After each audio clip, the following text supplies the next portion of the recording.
Hello అండి, చాలా హ్యాపీగా ఉంది. మళ్ళీ again I'm able to do some review. కొంచెం చాలా బిజీగా ఉండి మధ్య రాలేకపోయాను. ఓకే, ఒక నవలని అంటే రివ్యూ చేయటం షార్ట్గా చేసి చెప్పొచ్చేమో అనిపించింది, కానీ ఇది ఒక కథల సంపుటి అనమాట. అంటే కథలు ఆల్రెడీ షార్ట్గా ఉంటాయి, దాన్ని ఇంకా ఎట్లా షార్ట్ చేయాలో నాకు అంతగా తెలియలేదు. సో నేను 3 స్టోరీస్ మటుకు సెలెక్ట్ చేసుకున్నాను. దాంట్లో అంటే నేను ఎంత బాగా చెప్పగలనో తెలియదు, కానీ అది ట్రై. ఓకే అండి, ఇదేంటంటే ఇది తమిళ రైటర్ అనమాట. ఈయన అనువాదం చేసి మన ముందు ఉంచారు. కానీ ఇది ఫస్ట్ చదివినప్పుడు అసలు నాకు ఎలాంటి ఫీలింగ్ అంటే నిజంగా కడుపులో దేవేసినట్టు అనిపించింది. గుండెలు భారం అయిపోయాయి. అసలు దుఃఖం అంతా గొంతులో గడ్డ కట్టుకుపోయిందేమో, అసలు వాటర్ లాగా అలా వచ్చేస్తే బాగుంటుందేమో, ఏదో రూపంలో బయటకు వచ్చేస్తే బాగుంటుందేమో అని అంత కదిలించే కథ. కానీ అలా నేను మొత్తం చెప్పలేను, అంత ద్రవించే కథలు కూడా నేను చెప్పట్లేదు. 3 కథలు కొంచెం మామూలుగా ఉండే కథలు చెప్పడానికి నేను ట్రై చేస్తాను. ఓకే, ఫస్ట్ ఏంటంటే ఇది ధర్మం. ఇదేంటి యాక్చువల్గా ఈ ఆథర్ అన్నవాడు మన కాంటెంపరీ 20th century వాడు. ఈ ఆథర్ అన్న అతను ఏంటంటే ఒక పెద్ద ఆయన్ని, ఒకప్పుడు రచయితని కలుసుకోవడానికి వెళ్తాడు. ఆయన వేరే కుంభకోణం దగ్గరలో ఉంటారనమాట వాళ్ళు. ఆయన చాలా పెద్ద ఆయన, చాలా బుక్స్ రాశారనమాట. ఆయన్ని కలుసుకొని ఆయన ఎక్స్పీరియన్స్ని వినటానికో సంథింగ్ ఆయన వెళ్తారనమాట. ఆయన ఆల్మోస్ట్ చాలా హెల్త్ బాగోక అవసరం దశలో ఉంటారు, కానీ మాట అది బాగానే ఉంటుంది. ఆయన చెప్తూ ఉంటారనమాట ఒకప్పుడు ఎట్లా ఉండేది, ఆ రోజుల్లో రచయితల పరిస్థితి ఏంటి, అలా అన్నీ చెప్పుకుంటూ వస్తూ ఉంటారనమాట. దాంట్లో ఏంటంటే యాక్చువల్గా ఈ పెద్ద ఆయన అన్న ఆయన ఏంటంటే 30 ఏళ్ళ వరకు నాకు చాలా గోల్డెన్ ఏజ్ అని చెప్పాలి, చాలా బాగుండేది. అప్పుడు ఏంటంటే వాళ్ళు జరీ నేతలు చీర నేసేవారట, వెండి జరీ, బంగారం జరీ, తమిళనాడు ఒక ఫేమస్ కదా. సో అట్లా ఉండేది. కానీ ఫ్రీడమ్ వచ్చిన తర్వాత, మన స్వాతంత్రం వచ్చిన తర్వాత రోజుల్లో మెషిన్స్ వచ్చాయి, మరమగ్గాలు అవి వచ్చిన తర్వాత వీళ్ళకి సడన్ డ్రాప్ వచ్చేసిందట. 1-2 ఏళ్లలో పూర్తిగా పరిస్థితి మారిపోయి ఆల్మోస్ట్ రోడ్డు మీద పడ్డారు వీళ్ళు. ఇతను, వీళ్ళ ఆవిడ, 4 పిల్లలు. సో ఏమీ ఆధారం లేదు. అలాంటి పరిస్థితిలో అప్పటి వరకు సరదాగా చెప్పుకున్న కవిత్వం, ఆయన కవిత్వం చదవడం, చెప్పడం, సరదాగా కూర్చుని 4 కూర్చుంటే ఆ కవితలు చెప్పడం అలా అలవాటు ఇప్పుడు భుక్తిలాగా తయారైందనమాట. ఈయనకి పొట్ట పోసుకోవడానికి ఆయన రచన ప్రారంభించాడు అనమాట. అప్పుడు అలాంటి సందర్భంలో ఇతన్ని ఒక పుస్తకాల ప్రింటింగ్ మెషిన్, పుస్తకాల వ్యాపారం చేస్తారు కదా, ప్రింటింగ్ ప్రెస్లో వాళ్ళు ఉంటారు కదా, వాళ్ళ దగ్గరికి తీసుకెళ్తారు వీళ్ళ ఫ్రెండ్ ఒక ఆయన. ఆ ఫ్రెండ్ ఏంటంటే చెట్టియార్స్ అంట వాళ్ళు ఏంటంటే మెయిన్ ప్రింటింగ్ ప్రెసెస్ క్లబ్లు అవి అన్ని ప్రింటింగ్స్ కూడా వాళ్ళ చేతిలో ఉండేవారు. తమిళనాడు అంతా కూడా ఆ ప్రింటర్స్ వాళ్ళు అనమాట. చెట్టియార్స్ ఎక్కడైనా వాళ్ళ బంధువులు, వాళ్ళ ఫ్రెండ్స్ అంతా వాళ్ళే ఉండేవారు. సో అక్కడికి వెళ్ళారు. అక్కడ వెళ్ళిన తర్వాత ఏంటంటే మీరు పుస్తకాలు రాస్తారా, ఏం కావాలి మీకు, మేము పేజీకి ఇంతనే ఇస్తాము అన్నారు. పేజీకి లెక్క. ఓకే, ఆయన ఏం చేయినా ఏమి ఇచ్చినా ఎంత ఇచ్చినా ఇతను రెడీగానే ఉన్నాడు, ఒప్పుకుంటాడనమాట. అతను ఏంటంటే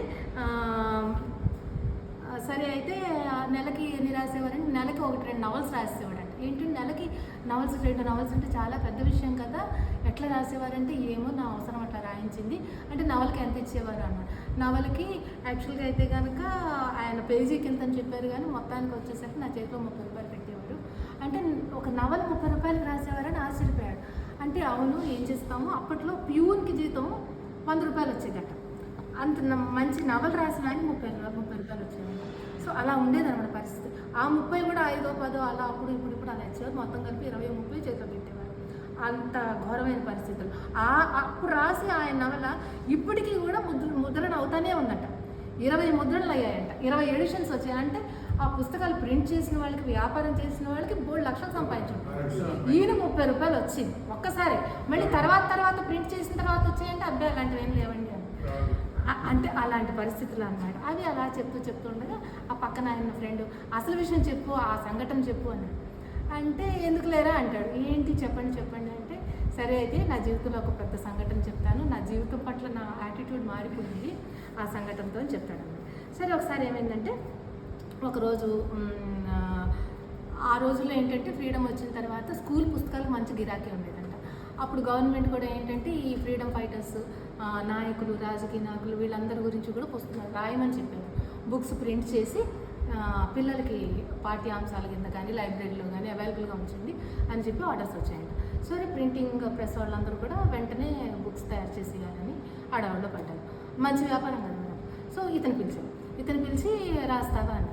సరే ఇంకా ముందు రోజే వాళ్ళ ఇంట్లో పెద్ద గొడవ అయిందనమాట. ఏంటంటే పాపం ఒకరోజు తినక ఏదో జస్ట్ ఒక పచ్చడి, ఒక మజ్జిగ, అన్నం ఏదో ఆ టైంలో ఒక పూట ఉంటే ఒక పూట లేక అలా ఉంటుందన్నమాట పరిస్థితి. ఆ ముందు రోజు చాలా వాళ్ళ ఆవిడేమో ఎలా ఈ సంసారం ఎదురు నా వల్ల కాదు, పెళ్లి చేయాలి, ఎలా చేద్దాం అనుకుంటున్నారు అది ఏదంటే ఏదో మాటలు మాట్లాడుకొని వాళ్ళ ఆవిడకి ఒక చెంప దెబ్బ వేసేసి బయటకు వచ్చేసాడనమాట. అలాంటి పరిస్థితిలో ఉన్నవాడు అన్నాడు.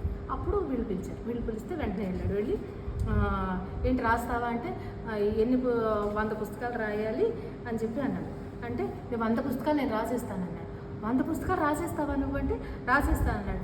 ఏంటి కుక్క వెంటబడి తరుముతుంటే పరిగెట్టడమే. అవును, 100 ఒక్కో పుస్తకానికి 50 రూపాయలు, 100 పుస్తకాలకు 5,000 వేళకోళంగా ఉన్నదా అన్నాడు చెట్టిగారు. లేదు నేను రాసేస్తాను అన్నాడు. వాళ్ళకి నా వేగం తెలుసు. ఒక ఏడాదిలో అన్ని పుస్తకాలు ఇచ్చేస్తానన్నాడు. ప్రతి 3 రోజులకి ఒక పుస్తకం రాయడమా అన్నాడు. ఇస్తానన్నాడు. నాకే ఆశ్చర్యంగా ఉంది, ఎట్లా రాశాను? 3 రోజులకు పుస్తకం రాస్తూ ఉంటే ఆ చేతులు వాపులు వచ్చేసావంట. ఒక్కొక్కసారి వాళ్ళ అబ్బాయి వాళ్ళ కూతురు హెల్ప్ చేసావంట రాయటానికి. మొత్తానికి రాసేసాడు. కానీ అన్నీ చాలా బాగా వచ్చాయన్నమాట.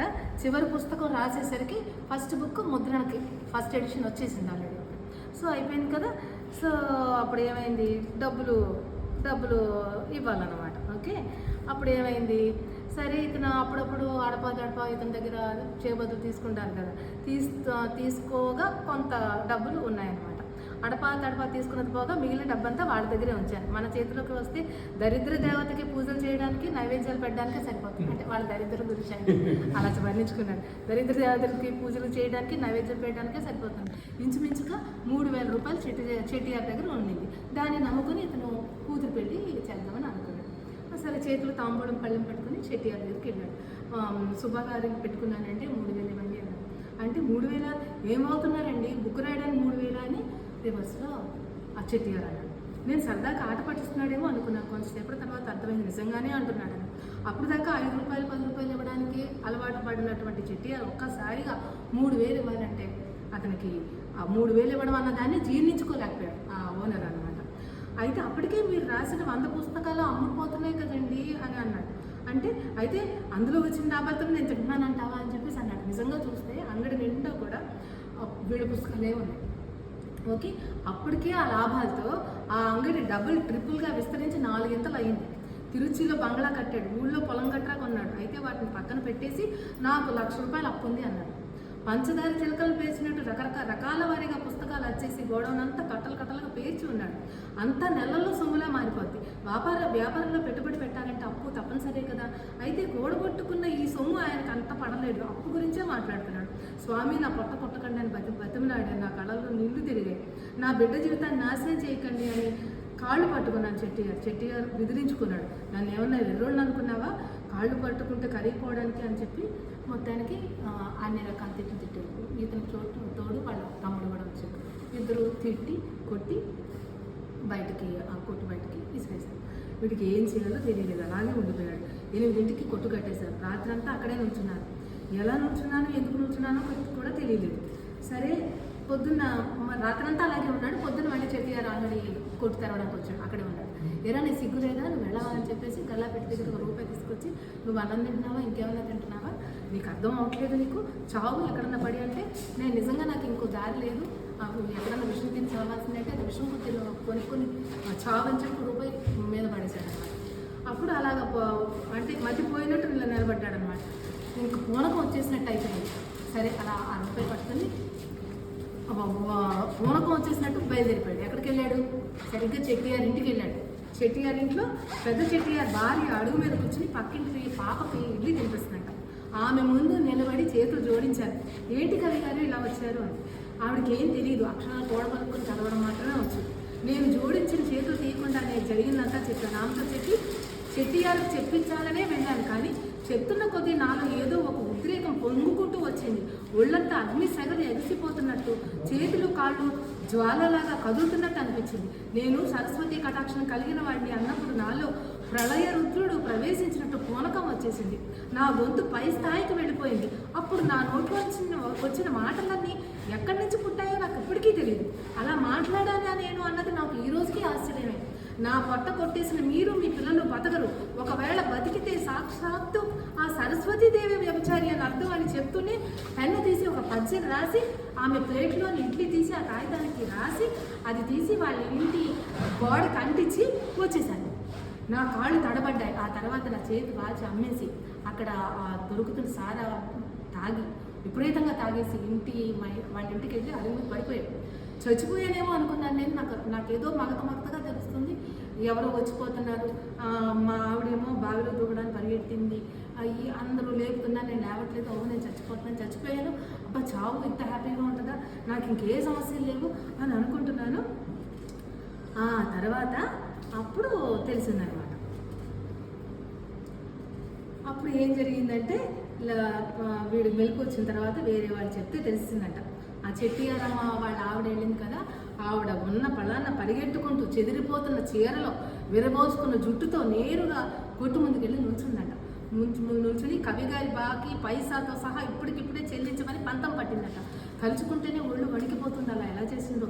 పూర్వం ఎలాగంటే ఆవిడ నిల్చున్న తీరు చూసి చెట్టిగారు గడగడ వణికిపోతూ, ఆయన డబ్బు మొత్తం చెల్లిస్తాను, రేపటిలోపు ఇచ్చేస్తాను, ఒట్టు అన్నాడట. ఇవాళ ఇవ్వు, ఇప్పుడే ఇవ్వు, నువ్వు ఇచ్చాక కానీ నేను ఇక్కడి నుంచి కదలను అని వెళ్ళి తాను రోడ్డు మీద కూర్చుందట.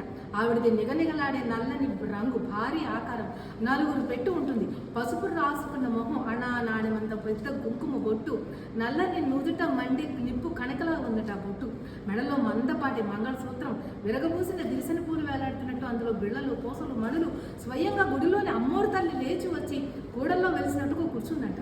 ఇంకెవ్వరు ఆవిడ ముందు మాట్లాడే సాహసం చేయలేదట. చెట్టిగారు పరుగులు తీశాడు, బ్యాంకులో అంత డబ్బు లేదు, అప్పుకు పరిగెట్టాడు. వాళ్ళ ఏంటి పట్టుకొని మొత్తాన్ని సాయంకాలానికి రెడీ చేసి డబ్బులు పట్టుకొని వచ్చాడంట.